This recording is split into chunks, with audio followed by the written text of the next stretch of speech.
ఈ రోజు ఈ వీడియోలో కామెంట్స్ లో వచ్చే కలుపు మొక్కల గురించి చర్చా సమావేశాలు కొనసాగిద్దామండి. నిన్న నాకు ఒకరు కామెంట్ పెట్టారు, వాయిస్ ఏమో స్వీటు, మనిషి ఏమో బండగా ఉన్నావు అని. ఒరే నాకు ఒకటి అర్థం కాదు.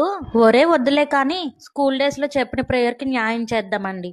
All Indians are my brothers and sisters కదా. బాబు బ్రదరు, నాకు ఒకటి అర్థం కాదు. పౌర్ణమి సినిమాలో ప్రభాస్ బోర్లో పడుకుంటే చార్మి నుంచి డాన్స్ వేస్తుంది చూడు, అలా నన్ను ఏమైనా మోసావా నువ్వు? లేదా ప్రతి నెల డిమార్ట్ లో వచ్చే మా బిల్ ఏమైనా నువ్వు కడుతున్నావా? లేదు కదా.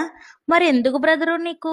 నేను సన్నగా అయితే అసలు చూడలేరురా బాబు, ఏలియన్ లాగా ఉంటాను. ఇప్పుడు కూడా అలాగే ఉన్నవక్కో అంటారేమో. సూసైడ్ లెటర్ లో మీ పేరు రాసి చెంచా నీళ్ళలో దూకేస్తానండోయ్. ఒక మగాడికి బీర్లు తాగి బలాదూర్లు తిరిగి పొట్టొస్తే మాత్రం వాటికి బరువులు బాధ్యతలను ఏవేవో పేర్లు పెడతారు. అదే ఒక ఆడది డెలివరీ అయిన తర్వాత థైరాయిడ్ అనో పీసీఓడి అనో ఏదో హెల్త్ ఇష్యూస్ వల్ల లావు వచ్చారే అనుకో, తిని బలిసిపోయింది అంటారు. ఇదెక్క న్యాయం నందాజీ?